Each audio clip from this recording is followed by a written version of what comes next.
Le rallye Monte-Carlo dans les Alpes du Sud, c'est bien évidemment sur DC TV que cela se passe. Toute la semaine, retrouvez les réactions des pilotes, les analyses de nos consultants et surtout vos impressions. Jusqu'à dimanche, DC TV sera sur le bord des spéciales pour vous faire vivre au plus près le retour de ce rallye de légende dans les Alpes du Sud. Interview, animation et coulisses, le Monte-Carlo, c'est sur DC.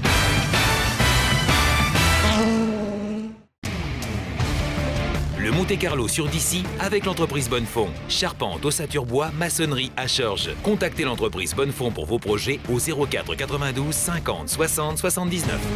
Retour dans la studio de DC Radio pour cette émission spéciale Rallye Monte-Carlo. Ça va être le cas pendant 3 jours sur DC TV, sur DC Radio et sur DC.fr. Là, nous sommes dans les studios de la radio, retransmis sur la télévision avec Jean-Jacques Marcelin, notre monsieur automobile, et Romain Roche, l'un des jeunes copilotes de la région.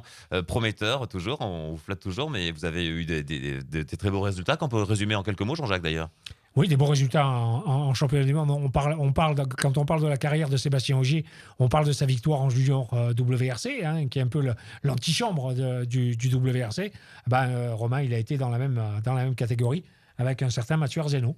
Alors, on va écouter précieusement vos conseils et votre regard sur les spéciales qu'on va voir en caméra embarquée dans un petit moment. Pour l'instant, en premier volet, les festivités, parce que cette journée a été avant tout marquée par les festivités sur la ville de Gap de cette fête, qui est le retour du Monte-Carlo dans les Alpes du Sud. Ça a été le cas à l'Alp Arena, vous l'avez vu tout à l'heure, vous le verrez dans un petit moment, ou encore sur la place de la République tout au long de cet après-midi, séance de dédicaces, échange entre les champions et la population, échange entre les hauts alpins et la population. Élodie Pépin était sur place. Ce matin, on pouvait déjà sentir que quelque chose se préparait à Gap. Des panneaux, des camions et plus de 30 policiers et 79 gendarmes déployés. Et quelques heures plus tard, finalement, la place de la République, qui paraissait bien calme ce matin, prend des allures de concert. Vous êtes fait, il y a une dame, elle était complètement écrasée là. Où les fans attendent d'avoir un autographe. Moi je l'ai. Ta fille est allée chercher là-bas. Sébastien Ogier est enfin arrivé, tout le monde veut une photo avec lui. Dédicace à la chaîne, c'est en tout 1 heure de signature et Seb s'est déjà envolé dans un bus de la ville direction la patinoire. Sur la place, il ne reste plus que quelques personnes. Alors Seb, accessible ? Oui, on l'a vu hier soir. Hier soir au restaurant. Et il était très sympa. Avec toute son équipe, il est très très simple, vraiment bien. Et c'est demain que les choses sérieuses commencent avec de nombreuses épreuves dans le Bouèche pour ce Monte-Carlo. Il va peut-être venir demain, il m'a dit. Et oui, il est très très sympa, Seb. Julien aussi d'ailleurs, qu'on a rencontré encore il y a quelques semaines. Alors Romain Roche, Seb et Julien ont marqué le coup dès le début en disant voilà, on est numéro 1, on est les patrons, on va faire le scratch du shakedown qui compte pas. Mais enfin voilà, ils ont quand même marqué le coup, mais assez nettement. Oui, ça, effectivement, ça compte pas, mais bon, on peut quand même noter ce matin une performance assez déjà belle de la part de Sébastien et Julien, qui mettent plus d'une demi-seconde au kilomètre au deuxième. À noter quand même les performances des 2 Citroën avec Hotzberg et Mick qui sont quand même dans le bon tempo, et puis un petit peu plus décroché Thierry Neuville avec une Hyundai apparemment prometteuse, mais voilà, un petit peu plus en retrait malgré ses facilités de pilotage. Alors on va l'écouter justement, Thierry Neuville, puisqu'on en parle. C'est un peu l'inconnu de cette saison 2014, en tout cas de ce début de saison. Écoutez ce qu'il a confié tout à l'heure au Parc Fermé à Adrien Citeaux. Je pense qu'on n'est pas dans une position de pouvoir l'embêter parce que la voiture, ça fait à peine 6 mois qu'elle roule. Moi, j'ai eu seulement quelques séances avec et voilà, il y a encore beaucoup de travail à faire.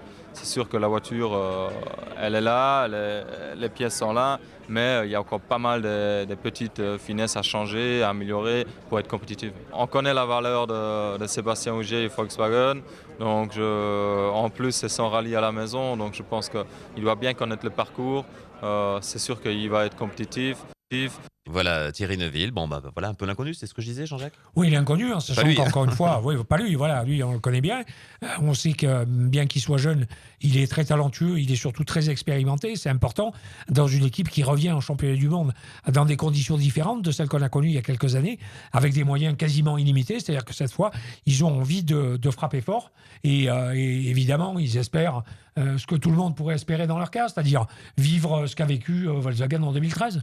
Quant à Seb Ogier, bien vous le savez, hein, il va essayer de gagner son premier Monte-Carlo double versé. Il a déjà gagné le Monte-Carlo, mais à l'époque où c'était plus dans le championnat du monde. Écoutez ce qu'il nous a confié, entre autres sur le registre émotionnel de courir et de recommencer cette saison avec le titre de champion du monde sur son territoire dans les Hautes-Alpes, très près de son Champsaur natal. C'est le rallye qui me fait rêver depuis mon enfance. C'est grâce au Monte-Carlo que je connais le rallye. Et le fait de partir à Gap cette année dans ma ville natale, c'est vraiment quelque chose de fort pour moi. Je pense que ça va être émouvant. Je vais avoir beaucoup de soutien. Pour autant, la partie s'annonce pas plus facile parce que les spéciales qu'on dispute, je les connais quasiment pas. Et c'est un rallye vraiment nouveau pour tout le monde cette année où il a fallu prendre les notes en seulement 2 passages. Et j'espère qu'on a réussi à noter tous les pièges. Donc ouais, il va falloir regarder principalement ici, mais aussi chez Citroën et chez Ford car les voitures restent aussi performantes. Et ça sera avant tout une bataille de pilote.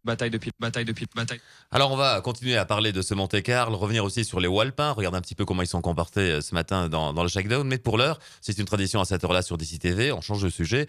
On va, a priori, parce qu'on ne sait jamais ce dont il va nous parler, on retrouve l'avis de Roger. Roger, il a un avis sur tout et surtout un avis.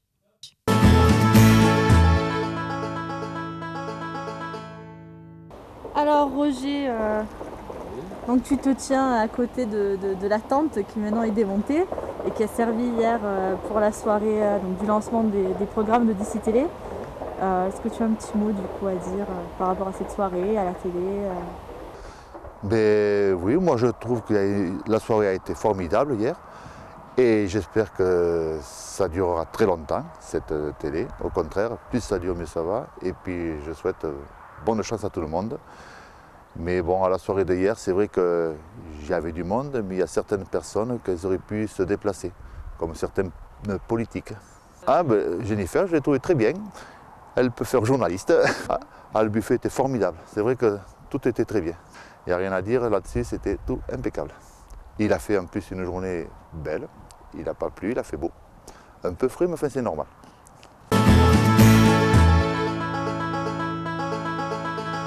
Voilà l'avis de Roger qui a flashé visiblement sur Jennifer. Revenons au rallye Monte-Carlo et revenons maintenant au volet haut alpin des choses. Ils sont 11 équipages haut alpin en lice dans ce Monte-Carlo. Reportage ce matin au Parc Fermé avec Annick Berger qui observait tant les champions que nos régionaux. Shakedown ce matin pour les pilotes du Monte-Carlo et premier tour de roue sur les routes des Hautes-Alpes. Une matinée d'essai sur la route de Châteauvieux pour peaufiner les réglages des voitures et tester les bons pneus. Meilleur temps pour Sébastien Ogier, le pilote de rallye Champsaur sur la Polo WRC. Et même si ce matin n'était qu'un test, le pilote de Saint-Julien en Champsaur a frappé fort par rapport à ses concurrents. Pour le reste du plateau, les tests étaient compliqués pour nos pilotes haut alpins. La faute à des routes très sales et glissantes. En effet, le passage des WRC avant les voitures de classe dépose de la boue et des graviers sur les trajectoires. Pas évident dans ces conditions très piégeuses. Tout d'abord, les impressions, on ne pensait pas que ça soit autant sale. On a eu quand même pas mal de difficultés ce matin en ayant mis des pneus slick devant, donc sur les freinages et dans les virages on avait du mal à adhérer. Et là au second passage on a mis 4 contacts thermogommes et c'était beaucoup mieux, donc on a la voiture en main, mais le rallye va être très sale je pense en ayant des grosses autos devant qui labourent l'échange, j'ai envie de dire. Oui, ben là justement on essaye de peaufiner, parce que la route est très sale et je pense qu'elle va être comme ça à peu près tout le rallye. Donc on essaye de régler la voiture au mieux, on essaye des nouveaux réglages pour voir si c'est mieux, c'est moins bien, quoi. On en profite là maintenant. C'est compliqué, très très compliqué. Conditions, il y a plein de boue sur la route, donc on a un petit peu du mal. On est parti en slick ce matin parce que c'était les conditions, enfin on pensait que c'était le choix approprié. Et c'est vraiment très compliqué en slick là. Donc on est repassé à l'assistance là pour monter 4 autres pneus. Et pour faire le dernier passage avec ça, pour essayer d'être plus proche aux conditions, parce que là c'est très très compliqué. Reste que cette matinée d'essai a permis aux pilotes d'effectuer les derniers tests et de finir de se caler avec leurs copilotes.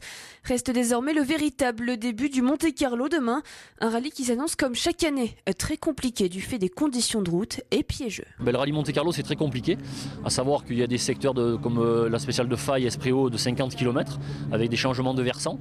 Ça veut dire que là bon, il fait beau, tout va bien, mais à partir de demain, les conditions vont se dégrader et peut-être de la neige en altitude.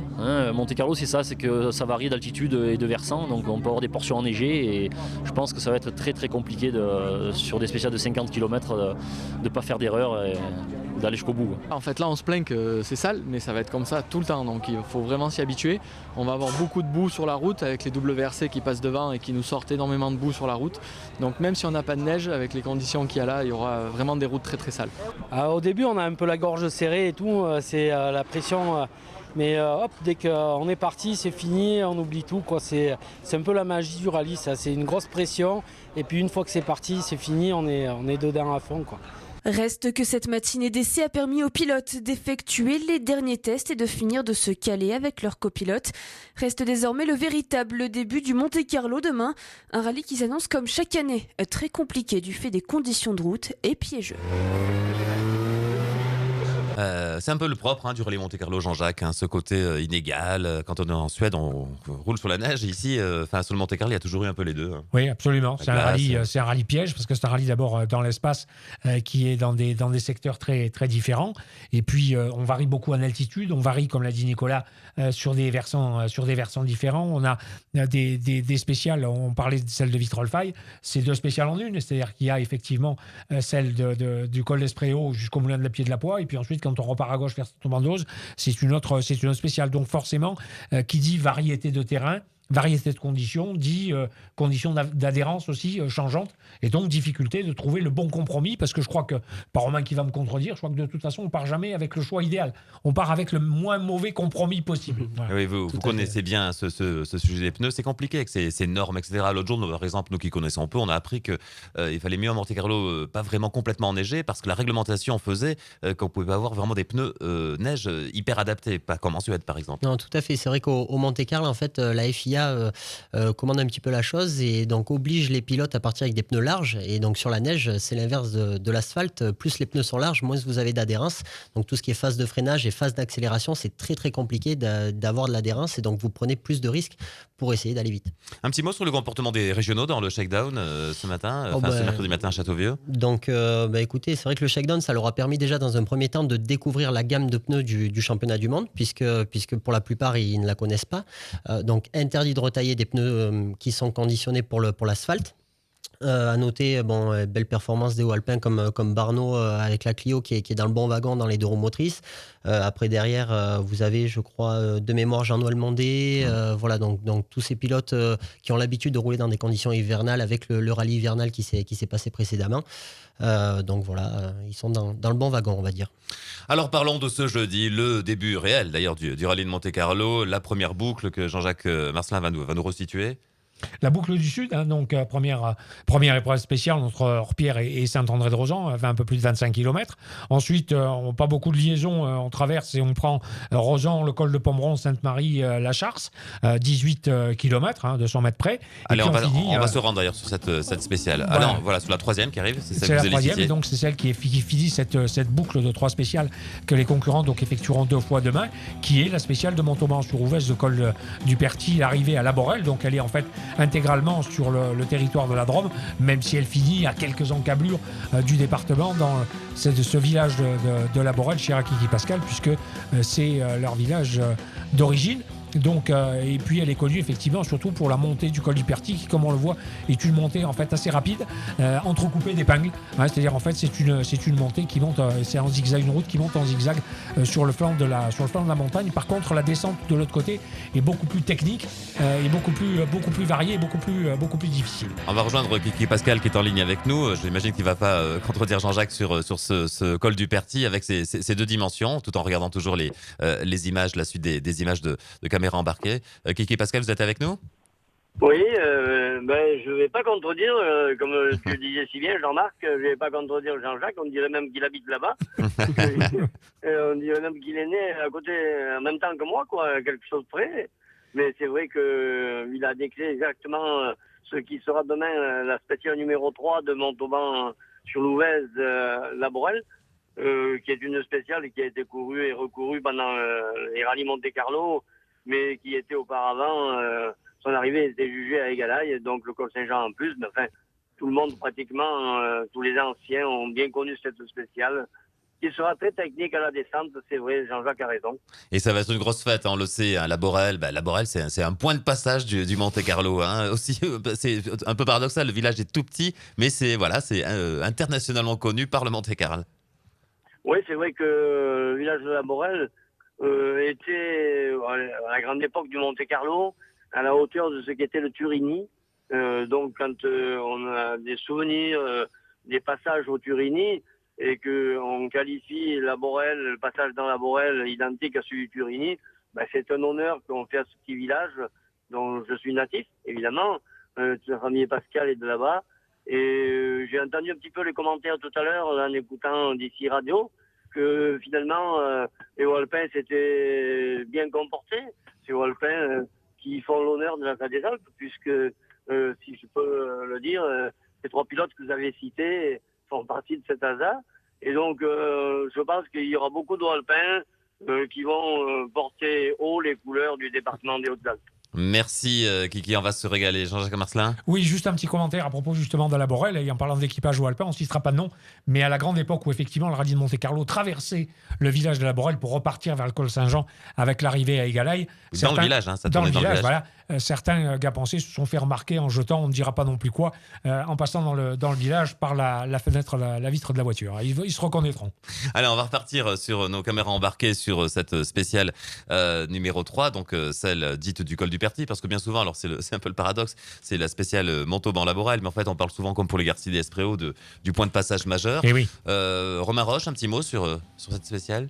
C'est vrai qu'effectivement c'est une spéciale, comme l'a dit Jean-Jacques tout à l'heure, une première montée vraiment bien ensoleillée, bien exposée, avec beaucoup de parties rapides, des parties qui ne présentent pas forcément de risque de neige, mais après la redescente risque elle d'être côté UBA, qui est beaucoup plus difficile. Donc c'est là où le boulot justement des ouvreurs rentre en compte, où il faut avoir des notes très précises et surtout l'information sur le virage et les conditions du virage, parce que demain il risque d'y avoir un petit peu des choix de pneus à faire, et justement dans le Perti il peut y avoir des écarts qui se joueront. Alors là c'est un peu accéléré évidemment, parce que c'est Jean-Jacques Marcelin qui a tourné les images pour rassurer son épouse. Oui. Si vous étiez copilote, vous diriez quoi là, un peu en impro, juste pour que les gens se rendent compte de ce que c'est le job? En fait, si vous voulez, là on essaye après chaque pilote a son approche, et puis vous allez essayer de donner une graduation au virage, donc pour donner une indication de vitesse. On essaye un peu par exemple là. Voilà. Donc là, si vous voulez, après c'est très difficile parce que chaque pilote peut très bien varier soit du rapport de vitesse ou à un angle de passage. Aujourd'hui, à savoir que les gens comme Seb Augier notent avec un angle de virage, donc plus l'angle est élevé, plus c'est vite. Donc c'est-à-dire que ça va de 60 à 140, c'est une graduation. Et après les Anglais, eux, ont une approche un petit peu plus basique avec une graduation au rapport de vitesse, très souvent de 1 à 6. Donc voilà, là si vous voulez, c'est des portions très très rapides, et puis vous avez des phases de freinage avec des virages en première comme celui-ci. À quel moment vous donnez les infos, par exemple là? Voilà. Là en fait, généralement le copilote a quasiment toujours un virage d'avance. Donc en fait le pilote enregistre et puis va passer un virage, mais a déjà l'information sur ce qu'il y a derrière. Le plus important sur le rallye, c'est que c'est une question d'anticipation, et il faut toujours savoir ce qu'il y a derrière le virage. Donc là vous voyez, vous avez ça, et vous avez automatiquement derrière de suite l'information qui est une relance avec une distance, ce qui vous permet d'éviter de bloquer la voiture et de gagner le plus de temps possible. Voilà, c'est une alchimie. Après, chaque pilote aime avoir son information. Donc là, par exemple, après le virage qui arrive, vous allez dire droit, par exemple. Voilà, tout à fait. Vous allez donner une information sur la distance, 80, 100 mètres, 150 mètres. Et puis très souvent, après, certains pilotes aiment avoir aussi des repères visuels. Très souvent, vous allez prendre un arbre, un rail de sécurité, et puis aussi les conditions de freinage. Si le goudron, vous avez une perte d'adhérence, par exemple, comme vous pouvez le voir à des moments, des plaques de goudron noir. Ça, c'est des choses qui, sur un Monte-Carlo, sont très, très, très importantes, et il faut bien les noter. Super ces images, Jean-Jacques. Et une précision qu'on donne aussi, qu'on entend quelquefois quand on entend des caméras embarquées dans les notes. On parlait tout à l'heure de route sale, et que encore une fois Marcel Canin ne se fâche pas, c'est pas de sa faute. Quand on parle effectivement des routes qui sont salies, c'est parce que les pilotes mettent les roues à l'extérieur de l'asphalte, 2 ou même quelquefois 4. Et donc dans les notes, ça c'est précisé. C'est-à-dire que quand on dit pas corde, ça veut dire qu'il faut absolument pas mettre les roues dans la corde, parce qu'il peut y avoir un dénivelé de goudron, parce qu'il peut y avoir de la pierre, parce qu'il peut y avoir un caniveau, etc. Et que ça peut créer un problème. Voilà. Donc, corde ou pas corde, c'est important. Merci à tous pour cette émission spéciale. On va peut-être resituer 2-3 éléments complémentaires. Donc, rappelez le principe demain. Si vous restez sur Gap, eh bien, vous pourrez profiter aussi du rallye parce que à la mi-journée, en gros, tous les pilotes reviennent et puis ils reviennent le soir également au parc fermé. C'est ça, Jean-Jacques? C'est ça. Ils reviennent à 11h39. Normalement, Seb Ogier revient en parc de regroupement, donc à Font-Rennes. Alors, je répète, le parc de regroupement, c'est ce qui sert à boucher les trous qui ont été causés par des abandons, voire des arrêts de course. Et puis ensuite, donc, ils ont une partie assistance de 30 minutes pour intervenir sur les voitures avant de repartir après ravitaillement en essence qui se fait non pas dans les stands mais dans une zone particulière pour des raisons de risque d'incendie, une zone qu'on appelle une zone de refueling en anglais, et donc avant de repartir pour effectuer une deuxième fois cette boucle de 3 spéciales qu'ils auront effectuée dans la matinée.